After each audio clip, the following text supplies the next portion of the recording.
I'm Noah Abrams, and welcome to The Days Between, the show where I talk to my friends, people I admire, and people I want to better understand about success, failure, happiness, and misery, as well as all the other elements that make up a life well lived. Along the way, we'll look at mental, spiritual, and physical health, and when life didn't go as planned, the steps they took to get themselves from A to B and beyond. This week, I'm speaking with Amber Farr. As a clothing designer and CEO, Amber will tell you her primary goal is to spark joy, but don't let her modest demeanor fool you.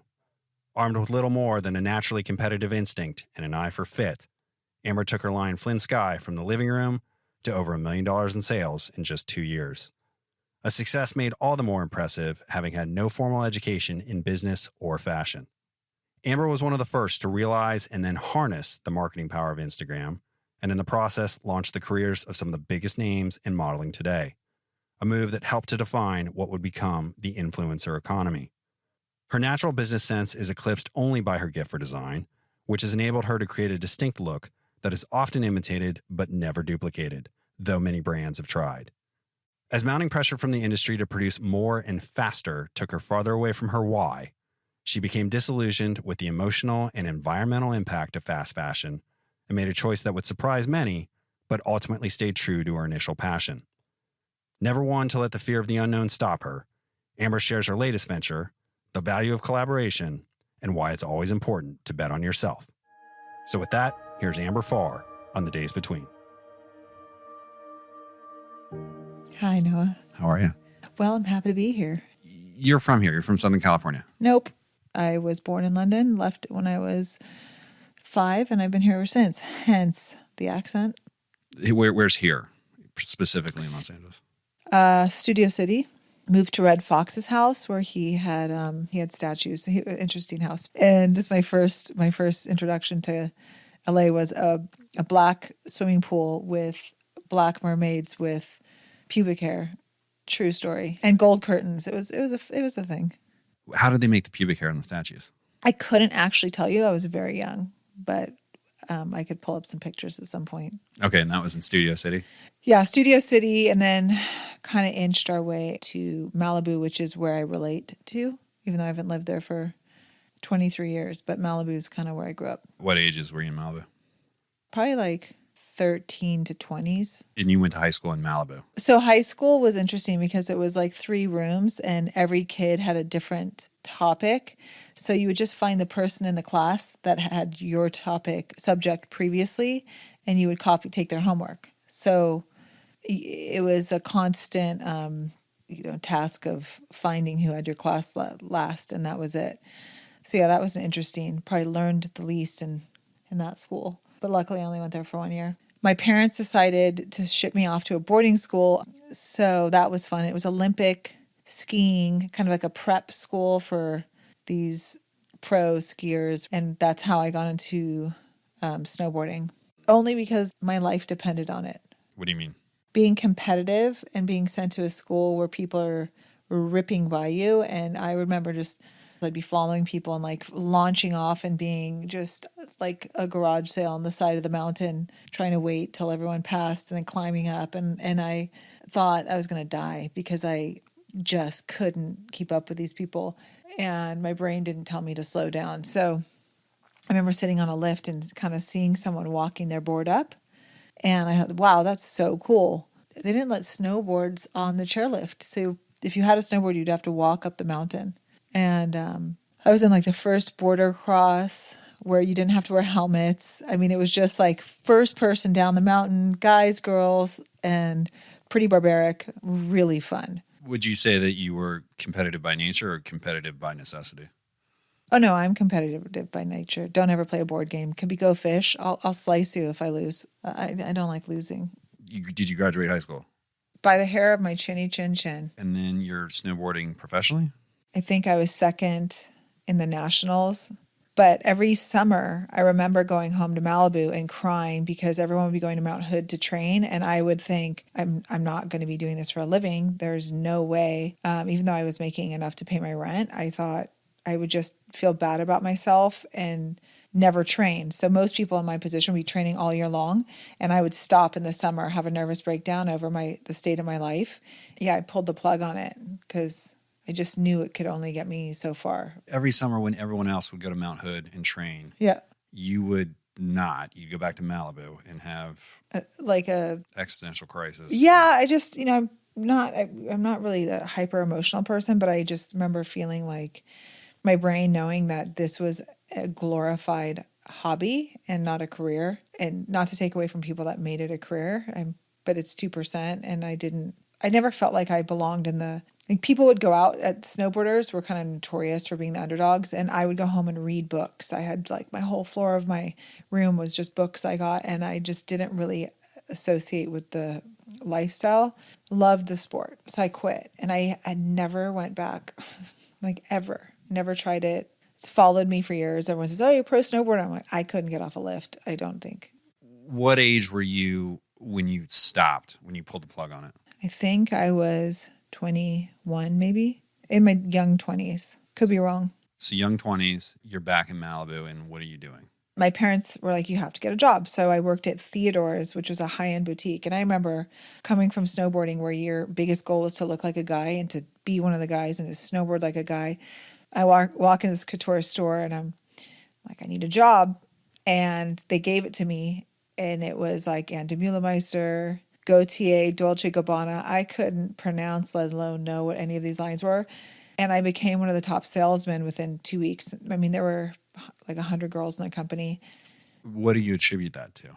I'm very hard on myself. I think my dad said, actually, when I got second in the nationals, I remember him saying, what did he say? There's only one first place. Like basically like, fuck your second place. And I went, okay. What was the next logical step? So cutting to like how I got to today where I have a brand and I've done styling and I've had a store. I never was into fashion. I think I buried my Barbies and ripped their heads off. Like I never was the girl that was dressing up. I was always between horse riding and snowboarding and soccer. It was never about fashion. So when I got into the world of sales and decided that the next thing that I was probably going to have to do would be open a store, because that's what I knew how to do. It wasn't like I had this dream about a store. I just kind of knew that that's the world that I was getting used to or engulfed in. So store was the next step. And again, it's the competitiveness of like, okay, if I'm going to do this, I have to kick ass.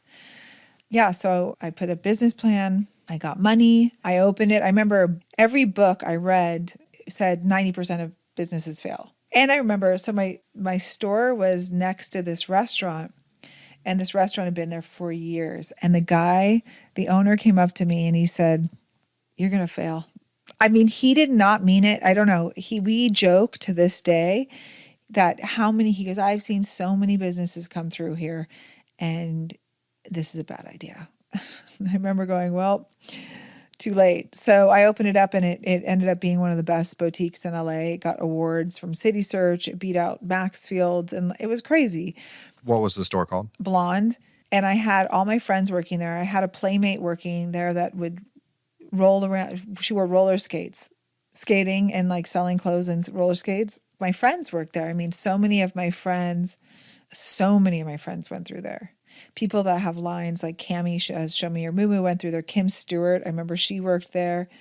Nina, who's now a very established, one of the best colorists around, she worked there. It's like all my friends that needed any kind, and they were always like these great fun times. It was amazing. How long was that store in existence? Maybe 10 years. I'm not really sure.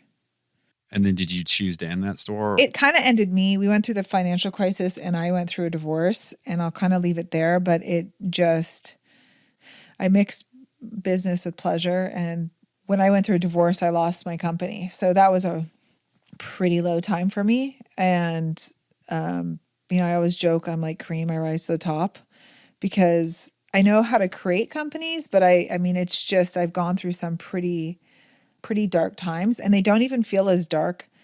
Like looking back, they don't feel as dark until I get through and I talk about it. I'm like, this will be fine. I'm going to be fine. I'm at Coinstar right now trying to figure out how to feed my kids. And I just lost everything I'd worked up to, and we cool. So you have this successful store for nearly 10 years. You go through divorce. Yeah. You lose the store. Oh, I was going to lose my house. I mean, it was a bad time.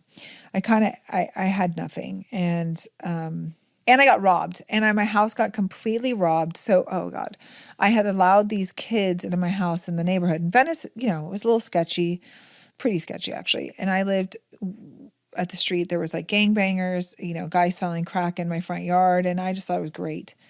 Venice was so cool and diverse, but it was actually nuts. So I invited the neighbors' kids over. Well, one of them was an underdeveloped crip. He was the street gang. Yes, and he came over. I should know, and he said, "Can I call you mommy?" I was like, no. I took him to dinner with someone that was an actor at the time, and I thought it was a really great experience. I'm going to take him to a nice restaurant, and he robbed me. He came back with his cousin, and they robbed everything that I have. And let me tell you, if you go through a robbery, and especially if you're a single woman with kids, you are scared. You know, the only thing I remember they didn't take is my surfboard. They were not into my surfboard, but any heirlooms from my grandfather, anything I'd acquired in my life was gone. It was insane. Where are you emotionally at this point? Oh, I was a mess. I was scared to be in my house. I didn't know it was the people that I had invited into my home, but you feel very violated. It's a weird feeling because you get something taken and I was a pretty pure love. I love everyone. And so you learn that you can't love everyone. When I found out who it was, you get judgmental because you're scared. So that was a bummer. I hated that was kind of taken away for a minute. Yeah. I just learned you can't invite everyone into your home, give them popsicles. My closest friend, Hannah, one day shows up in my house, and I don't know where she got it, but she had computer, TV, and all this stuff that she had rounded up from people saying, Amber got robbed. And because you have to remember, I was also going through a divorce, my business crumbling. If you talk about licking dirt, that was it for me. And it's really hard to see coming out of that. And I just think I was so blown away by everyone's generosity and care that I never felt the despair that I should have been feeling. Like, it was a really dark time looking back. And I think when you have kids, you don't really have time to lick your wounds. You just got to forge forward. And this store down the street, Planet Blue, said to me, "Hey, do you want to come design our in-house brand?" I was like, yes, I can.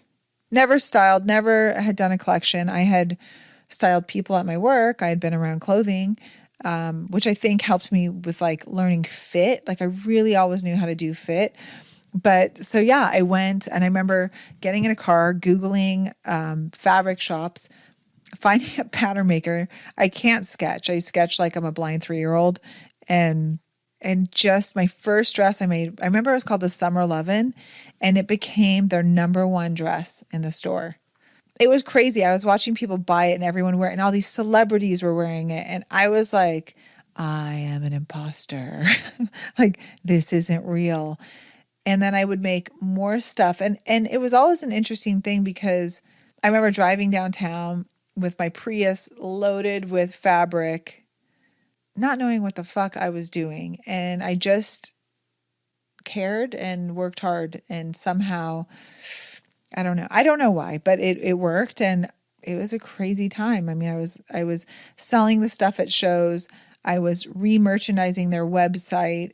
The warehouse, I was doing inventory. I mean, I was doing everything like a maniac, and I just made myself indisposable. And that's another thing I always say is, you don't have to be the best at everything, but if you're really good and you work your ass off, then you're going to get somewhere. I still feel like an imposter. I quit after a while. I think I started making so much money for this company that they actually got bitter. And I thought it was so weird because they would write me these nice checks. And I'm going, you're only writing me checks because it was a, commission based. So if you're selling a lot, you're going to be writing me bigger checks. But guess what? Everyone wins. Wasn't a fun thing. And I left. Give me some sense between when you first designed this dress, having no idea what you're doing. 2 years, year and a half. Year and a half between the design and Yep. it's their best-selling dress. Oh, no. The design, no, 2 months from the beginning to the first dress hitting the floor probably. Did they know that you had no experience designing? Yes. The store had, again, it was hundreds of girls, and these were fashionistas. Like, to me, I've never associated myself to that. I do like fashion now. I feel like I became my job, but I never was. I see these girls walking around so chic, and I'm like, wow, that's so cool. Look at them. But I when you're in the schmata business, you're in factories and it's dirty, and I don't know. I never felt. I just felt like an imposter. I still do, and so anyway, I quit. I quit after a while and started making patterns slowly. And I think within like 6 months, I had accumulated 12 styles or whatever I needed. And when you say making a pattern, what does that mean? Well, I'm not making a pattern. I can't even boil water. I had a pattern maker. I would, go down and kind of do my 3-year-old sketch, and I would bring samples and I'd say, hey, this is what I'm trying to make. Whatever you can do to convey what you want made. A lot of people will just take a design, take it to a pattern maker and go, make this. And then they call it their own, which I hate. But I was kind of like really good at conveying what I wanted. And you find a good pattern maker. And I just started make a pattern. Patterns would cost a few $100s, and I'd buy fabric. And I just remember sort of putting this collection together. And I called another friend and I said, hey, I remember we have a showroom. I called a couple people, but a few didn't really respond. And then one girl, I said, hey, I have this collection. Would you look at it? And I think the first year I did $500,000 out of my house. So you're designing patterns, you're creating patterns, you're having samples produced. Yeah, you have a sample made and you give it to the showroom. And the other funny parts of this, I had a lot of luck. My first model was Bella Hadid. So I get credit because people have sent me, Wikipedia, like, she launched her career with Flynn. She was a really good friend of mine's best friend's daughter. They said, oh, I know this girl's beautiful. And she was beautiful, the nicest. I think she was 16. Nicest, stunning, worked for nothing. And that was another benefit. She was my first model. I think my second one of them was maybe Alexis Wren. So I worked with some of these girls that are now, major, and I had a good eye for that and kind of a little luck. I remember being in the bank and someone sent me a picture, and I'm blind, and it was this beautiful woman with like cornrows, and she was in my dress, and I'm looking and I can't really see, and it's small on my phone, and I look and then I go, who is that? And she says, oh, it's Beyonce. And I start crying in the bank, like, B is in my clothing? Like, what? So between that and Lady Gaga, I remember Vanessa Hudgens, another of the nicest humans, would like come into my warehouse. She would see that I was doing a sample sale and would post it to her millions and millions of followers, like, oh, I love this brand, go to the sample sale. And the next thing it looks like a rock concert of hundreds of girls wrapped around my building waiting to get in to shop. And I, again, would walk around with like tears because what are they doing here? Like, I don't understand what's happening. And was there a company at this time, or were you selling these out of your garage? I think in the beginning, of course, you always got to start small. I see these people that they start with like a team before they have anything, but everything's got to be started somewhere. And I think you want to keep your overhead small. I had racks and racks would come in for production, and I would be folding them in my living room, labeling. I had one girl helping me, and it's the funnest part of a company. You think it's like everyone's always looking to the end, but I always say, no, this is it. When you're roughing it and you're just in it and you're just it's a journey. You have celebrities wearing your clothes, retweeting pictures, posting things on Instagram. And what was this company called? Flynn Skye, named after my daughter because she's cute. At what point do you leave the living room? It's just like, it's anything when you start outgrowing it, it's like the plant that needs to be, put in a bigger pot, you kind of know. And for me, again, I got lucky. I found this amazing space on Abbot Kinney, and it was the only shipping warehouse, and it was pretty reasonable. I mean, define reasonable, but yeah, and I just would expand into it. But the thing with And what's Abbot Kinney? Abbot Kinney is the hippest street in America. I didn't say that. I didn't actually name it that either, but I did read that one time. Let me ask you real quick though about the Vanessa Hutchins of it all. So she's posting your clothes on Instagram. I'm assuming other people are posting your clothes on Instagram. Yes, we were all on this journey together. Was that an intentional business choice to use Instagram? No, I remember going on and being like, I don't know what this is, but it's kind of cool. And I think Instagram kind of was born around the same time my company was. And again, to get brands having following is, and I'm not talking about brands like, Legit, Couture, Dior, those kind of brands. Brands of my level to have followings is very difficult. So it was kind of an honor because the brands at the time that were coming up were Stone Cold Fox, my brand. There's a bunch of us, and we would have these sample sales together, and we were this team, and it was just a great time. Like everyone really supported one another, and the old mentality I think was King of the Hill, where everyone was just, you're isolated, and ours was power by numbers. We were just all working together, all friends, and we would thrive by supporting one another. We would do at my warehouse usually, because my warehouse was, I don't know how big it was, pretty big. But anyway, we'd do these sample sales there, and collectively we would market it through social media, Facebook, and ads, and we would accumulate one another's customers, and we would kill it. What do you attribute to your brand creating the following that it did? Timing was a big one. I also, I mean, it's weird saying this, but I kind of innovated a look. It was considered very Californian. Like there weren't, now we look back and you go, oh, I see this everywhere. But there wasn't really maxis done in like a stripe. And I remember when I first dressed this with a super low back, flowy, sexy dress, but it was done in a stripe. And what you see all the time now the look wasn't as common. And so when I was kind of innovated it, it was great until it was everywhere.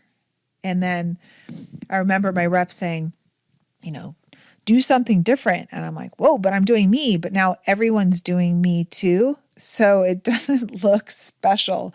And that's where I got really frustrated because, the thing about the web is I can look up what a baby pigeon looks like and boop, there's a baby pigeon. You have this access to everything. However, with fashion, the problem is if I make a dress and one girl wears it, someone could get a sketch made off of that picture and they can make your dress, and there's no accountability. So I really learned to loathe that part of my business because there's nothing sacred. I'd be like, I walk in a Zara, I go, oh, that's my dress. But they'd add 3 buttons and that's now their dress. And so there's definitely no loyalty and there's gluttony in this industry. And it became this kind of mass produced line that didn't sit well with me, I guess. So fashion started when I got into it, 4 seasons. That sounds right. 4 seasons, great. So that means, every 3 months you're developing, shooting, naming a line. By the end, it's 9, now we call them capsules, 9 capsules. So every 6 weeks, you're producing a collection. It's not just producing a collection. You're naming it, you're pricing it, you're taking images, not just lookbook images, but also line sheet images to go on the web. So that's every 6 weeks, which also means that every 6 weeks you're shipping a season. So you're producing a season, shipping a season, and you're also manufacturing a season. It's enough to make your head spin. And like my whole journey was about making someone feel beautiful. Always what I love doing, whether it be styling, making dresses. I always thought, God, when I see a girl put something on and she walks a little different, I'm like, my job is done. When I had a store, I would have customers come and they would leave a different person. My job is done. I always felt like that is what drew me into doing what I do. Lately in the industry, I just felt tired. I would see a girl and she'd say, oh, you know, that, green dress with blue flowers. And I'd look at her like, I don't even know what you're talking about. I don't know what I've made. I don't know what's shipping. I don't know what's being, and it just became overwhelming and exhausting. So you're getting burnt out at this point. I'm still burnt out. So COVID hit, and it's been tough. This industry has been tough. And I'm not going to lie. It's anyone that is in this industry right now that you talk to is tired and probably a little afraid and definitely not wealthy because the prices keep going up and the margins are going down. So your overhead is going up because you're producing 9 capsules a year. Yes.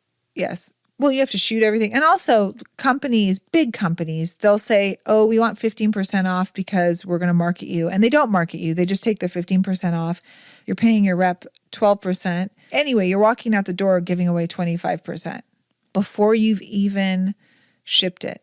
And then your margins are going down because production's going up. And listen, this isn't for every single person, but this has been my experience. It just wasn't feeling good. It really wasn't feeling good. And COVID hit. I got all my collections delivered.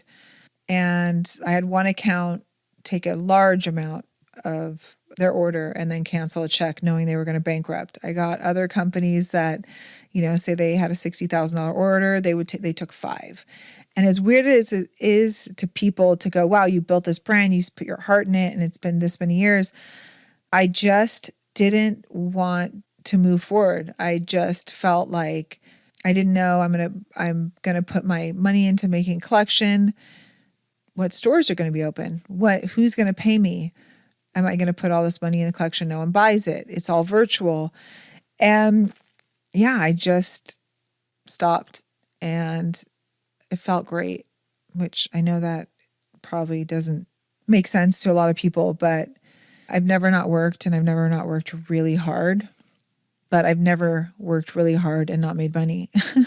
So anyway, it's been another transition, which I think is, at my age, you think, is this where I'm supposed to be? It's a weird feeling, but. Is Flynn Skye done? Well, I think so. I think it's so weird. I feel like I'm getting out of a bad relationship. I thought I was just going to stop for a little bit, take a breather and kind of regroup. But so far it hasn't happened, and I'm innovating a couple other things that are just so exciting to me. And I don't know, it's just really funny that I'm starting from ground zero in a different industry, doing something totally separate. And my baby that I grew forever, how long, I don't really want anything to do with it. I'm tired. That baby exhausted me. And also, there's a couple of things. So on a happy note, because I always like to kind of look at the bright side, is that all the things that I didn't like, things being returned after 6 months, and these big brands saying, we're going to turn, here's $60,000 back that didn't sell throughout the year. It's yours. And you're like, what am I going to do with it now? It's like seasons old.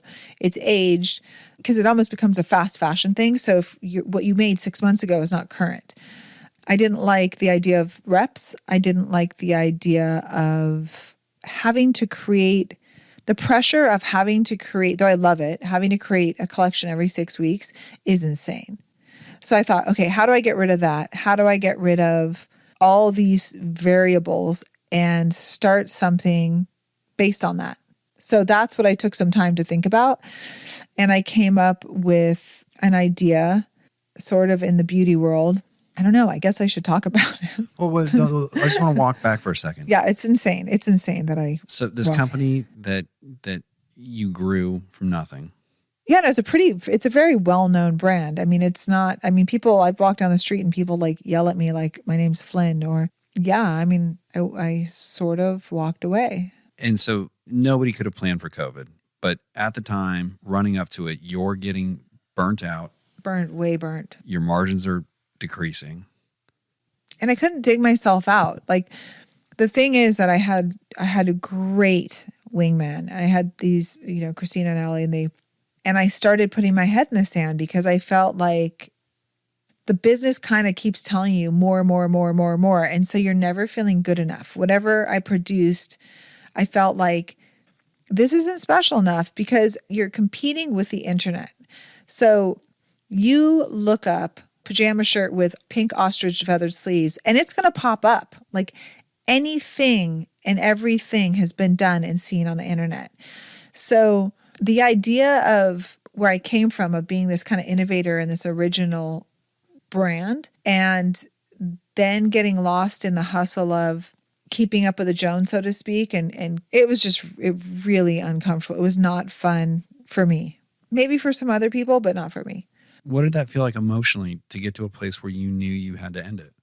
It just didn't feel good anymore. I felt like I was in fast fashion. I didn't feel like I was being good to the environment. I felt like I wasn't being original or true to myself because I didn't even know which way was up. I didn't know it was going out anymore. I knew I was making it. The only people helping me with designs were my I called them my left and right brain. Christy and Allie did everything, but they weren't. I mean, Allie came from managing a bar and Christina came as an intern. So, we're like the Three Stooges, even though they're probably way smarter than me, but we were creating this stuff and it just felt like it was never enough. And for me, it being someone who likes to succeed and I couldn't figure it out, I didn't feel good. And so by the time, and girls may relate to this, but by the time that I decided to pause it, I felt like I was getting out of a bad relationship. So I don't know if any of you have ever been in that, relationship that keeps you in and then you finally get out of it and you're like, a rebirth happens and I feel like I could breathe and I don't know, rebirth. So I felt bad that I felt so good. So you knew it was the right move. For me personally, yes. And I don't associate myself, even though people associate me with a brand, I don't associate myself with a brand. I know that I got accolades for it and I am so lucky. Like there's nothing like walking by and seeing someone in your dress, especially if you're like, wow, she looks so beautiful. Oh, I made that. I love that my daughter and my kids got to see me build this. And I love that my family got to see this and myself. I love myself for being able to create this company the second time because my store was also, pretty an amazing experience. But I think I like to incubate. It's like my friends think I'm ridiculous. They're like, okay, you have 60 companies in your brain. And I'm like, I love it. I love the buildup. The accolades and stuff aren't as important. It's just feeling my brain move. Life is a book and it could be a boyfriend. It could be a anything, your work. And it's like, if you think you're only one chapter, then you're probably only 12 years old. But we have different chapters and sometimes, new ones are just as exciting. So you're starting this third chapter. The other two were motivated out of need. And I would assume at this point, that may not be the most pressing thing in your mind. What's the motivation right now? What's the drive? Well, I've learned a lot from my partner. He always talks about when you're doing something, you're doing it for your children. I've always done things for other people and done this idea that, again, I'm here to make people feel good. And so I'm coming at it kind of with the idea of a little bit smarter and I'm taking all the things that I didn't like and making sure they're not involved in this new venture. I guess I do have a little different perspective because my other businesses were perfect mistakes. Like I didn't know what I was doing. I didn't have, I wasn't as long in the tooth. I just had willpower and I kind of willed them. Now I feel like I'm going into things with a little bit more of a sense of calm and purpose. Do you feel the same competition, the same drive? Yes. I only bet when I know I'm going to win and I only create things when I believe I'm going to succeed, period. I understand that no one goes into things thinking they're going to fail, but you have to bet on yourself always. So if I stop, even when doing a collection, if you stop and look around at what's on the internet or in any capacity in business, you're going to get frozen because everyone is your competition. I just believe in myself and kind of forge forward. So I was walking with a girlfriend and we were talking about all these different kind of ideas. And we were talking about the restroom. We were talking about there's this company that produces a product, and it's for when you go to the restroom. It masks everything, and I don't even know I don't know how do you promote this. But so we were walking, and I thought to myself, I've looked at all these products. They're all ugly, in my opinion. God bless, but they're not aesthetic. These are products used to mask the smell of shit. Because all my friends were in COVID, and I was talking to girlfriends, and they're like, oh my God, like girls would just meet their boyfriends, and the next thing they're living with them, and they're like, oh my God, I'm like, there's like one bathroom in here, or it's just my group chats are amazing. And we were talking about it, and my friend and I said, she brought up this company, and I go, it's not pretty. Like the bottle's not pretty for me, and it's not sustainable. And this is the thing with my company and being in fast fashion that I started to really hate myself for, was that I knew I was bad. Like any company in fashion is not good for the environment. You can be as green as you can get, but you're not. It's just bad. But anyway, so we were talking about it, and then we put a list down of names, and I think I said like, oh, merde. Merde is like shit, in French. And I go, this is funny. And then I think she said, well, merde number 2, it's a play on Chanel. And then we thought, oh, let's just make a beautiful bottle, and then make it something. So it's like kind of a funny, it's just it's a funny play on something, but it's also a beautiful bottle, and it is environmental. So it's glass. The top's made of silicone, which doesn't turn into microplastic. And, I was the girl pouring incense in quarantine in the toilet. So it was, all of these things came together, and we talked about it, and we just produced it. And the crazy part is during. And what is it called? Merde number 2. And the punchline is making you feel number 1 about your number 2. Bravo. Drop the mic. Anyway, so this product came out of it, and I thought, you know what? And I'll tell you guys all the things about it. It's a product that doesn't have to be, I don't have to come up, like I'm used to coming up with 50 designs or not styles per every 6 weeks. I have a product now that if someone likes it, they're going to purchase it. And you better believe that we worked our ass off to make sure that it's a good product and that it's appealing. So it checks all these boxes. There's no returns. It's not like a dress where someone's like, it doesn't really work for my event. I don't have to keep up with the Jones. I can just keep up with my favorite part, and that's connecting with people and creating something that sparks joy. Always been my goal. And maybe enjoy other things like I learned during COVID, which is like planting a garden, hanging out with my kids more, because, before it was, I've always worked. And so the idea with this was kind of out of it was like a funny thing, but I'm kind of proud of the simplicity of it and the idea behind it. So yeah, I also have a couple other things that I'm working on with people. Again, incubating, which I could do that with anyone. You could put me on a park bench with any person, and if I talk to them for 20 minutes, we could just start discussing like a play on what would be good, a company. So yeah, I've downsized. Am I rambling? I want to expand on that a little bit, because you mentioned at the heyday of Flynn Skye, when all crazy, right, but when all the brands were working together to sort of elevate each other. You said Merde number 2 came out of collaboration with friends and a text exchange.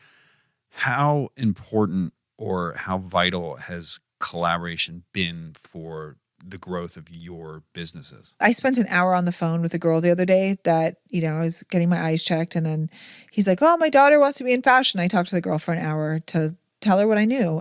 And for me to get that like internal buzz or high is when I know that I am helping or making people feel good since I was born. So if I feel like brand building, like I am usually thinking of how I can help another person, which if you're authentic, I think the synergy will end up, it comes back to you. So I believe that in collaborating on all levels in life, just being a good person, trying to help people, that it will always come back. So yeah, I do. This is the same thing with brand building. If you go, to an influencer, hey, can you wear my dress? Or would you like a dress? And they wear it and they give you a beautiful shot and you both have a following, like everybody wins. And this is the way that I think that we should focus and learn to kind of have an exchange with one another. Instagram actually was a huge part of that when it launched. People learning how to help one another. How do you define success? Happiness. Because I had success with my company. And even though it was a struggle, the last few years were definitely, the industry was squeezing everyone dry. This isn't just me. Every single person I talk to in the industry is like, I need like about 4 weeks vacation. I mean, no one is feeling good right now. I mean, in general, people weren't feeling good. Also in the industry, just to go back, the time frame by the time the buyers bought the collection and the time that you could order fabric, get it made, they gave you 3 months until when the orders are made to produce it and to ship it. And if it was late, you got penalized, blah, blah, blah.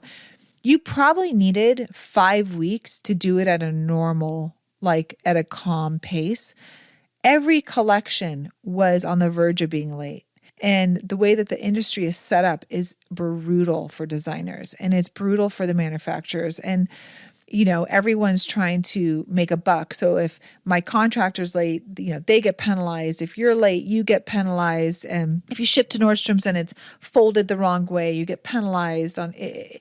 It's brutal. And so I guess for me, I had success, but the fact that I'm coming up and innovating this and I feel like I'm getting to create something and the possibilities, it's kind of like this feeling of elation. Also fear, like what if it doesn't work? But, you got to bet on yourself. How do you define failure?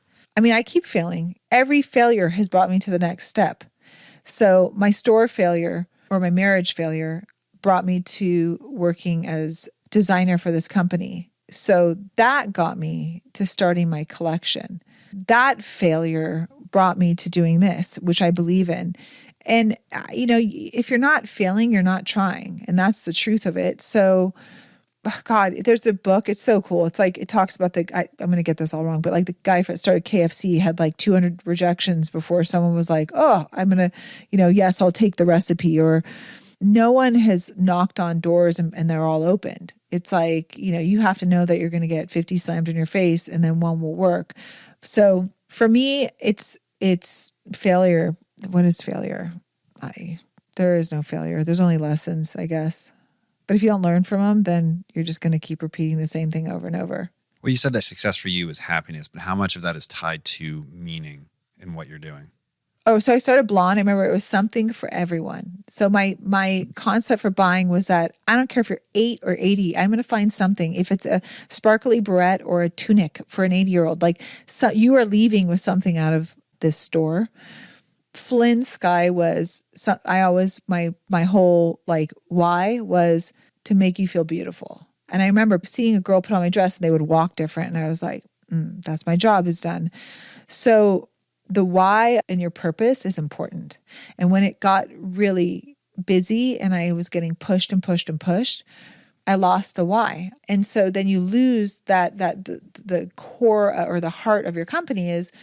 And so now with what I'm doing, it's about, I want people to smile. They're going to open up. They're going to see this pretty bottle and they're going to have a giggle. The name's funny. The marketing's funny. The packaging is, environmental. I talk about it and I start laughing. I've showed people, what we're producing and everyone starts laughing. And I'm like, gosh, if I can give people a little spark of joy, I'm doing a good job. I don't actually remember your question. No, I mean, you answered it. I'm just curious how much meaning plays into the happiness, but it sounds like quite a bit. No, I don't think the meaning goes into the happiness, but I believe that the meaning goes into your success. If you lose, for me, every time that I've noticed that if I lose the passion or the heart of what I'm doing, I also lose the fire. And once I don't have the fire, I don't give a fuck. It doesn't matter if I'm making so cussy, if I'm making money or not, if you just get complacent. I got very complacent in the end. I was leaning on my girls a lot. It's like being on a hamster wheel that I remember being like, I can't jump off, but I'm like really kind of bored of the wheel. But yeah, so you want to have a heart. You want to have, the happiness. I'm a pretty happy human. I'm lucky. So how would you describe what you do for a living? I survive. I really, truly think if it's out there, I can figure it out. And, when you have kids, you don't have the opportunity to be like, well, and today I'm not going to work. I'm not going to feed my kids. Like, I have to innovate and weave and bob. And I have one of those brains that kind of is widespread. So I'm capable of different things. Whatever I kind of hone in on, I feel like, okay, I'm going to attack that. But yeah, I guess an entrepreneur, but I think I'm an incubator. Like, again, during this time of sitting still, I've really realized I love to think about creative direction and how you're going to do something and launching it and what you could do. I think I could be a good creative director. Anything to get my hamster wheel, my brain going. What would you say to 18-year-old Amber Farr? Well, 18-year-old Amber Farr was in her brain crying because I wasn't one of those people that grew up knowing what they want to do. And my son's like that. My son's like, he's not as sure. And I can appreciate that, you're young and people are like, what do you want to do? And you're like, I don't know. And that would freak me out. But I do know that being a good person, working hard, having a kind of outgoing personality is an asset. You're going to fast track anything with a work ethic and drive. It's like, you cannot, this idea of having this white picket fence and getting married once, it's like, bye. I mean, whatever you think your life is supposed to be, crumple that up in a ball and dunk in the trash, because nothing has ever turned out the way I thought it is. It doesn't mean it's bad. You can go to law school and get through it and be like, oh, well, I just hate being a lawyer, but now I'm going to get, start making movies. I don't know. I think that the biggest injustice would be and I think it's attached to the ego, is not being able to go, okay, I fucked up there. This is what I didn't do. This is what I didn't like. This is how I can be better, and have your takeaways from each journey and know that, like, I know what I learned from my last business. I know what I don't want. It's like being in a relationship where you get out of it and you're like, that was not the best relationship, but I now know what I want, I guess is how to say it. So I think the only way you learn those things is through life lessons. And they're going to come at you no matter what. How important is the death of the ego? That's the part where I always was so surprised by myself, because I'm more concerned with, like, I wonder, the people must trip on the idea of me walking away. But what they don't realize is I'm skipping. Like, I feel good. And I think if my ego was attached to it, or my identity, I'd be on the floor. I mean, believe me, I had my low moments. And one day I'm going to share, it'll make me cry. But I wrote down a eulogy to myself and my company. And it was the weirdest thing. I wasn't sleeping. I was feeling like, what am I going to do? I always know that I'm going to be okay. This is another weird thing. Is like, I always have this thing, this voice, this thought, this feeling.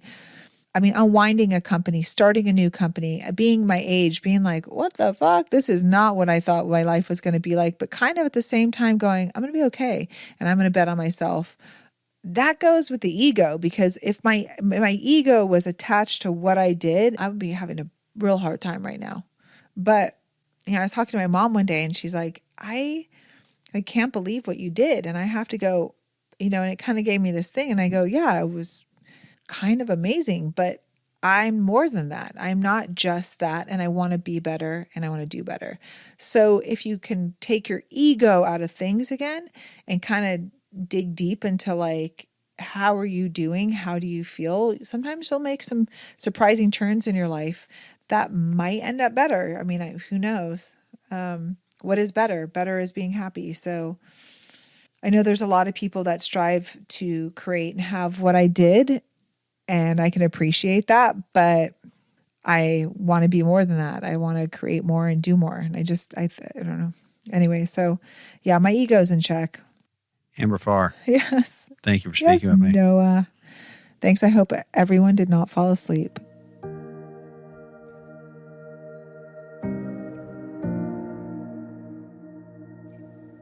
The Days Between is a production of Noah Abrams Studio. Story editing by Andrew Henry. Mixing and mastering by Todd Stapera and Reference Recording. Website and design by John Fisher. Theme music is by Evo. The Days Between can be found online at www.thedaysbetweenpodcast.com and on Instagram at The Days Between Podcast. My name is Noah Abrams. Thanks for listening.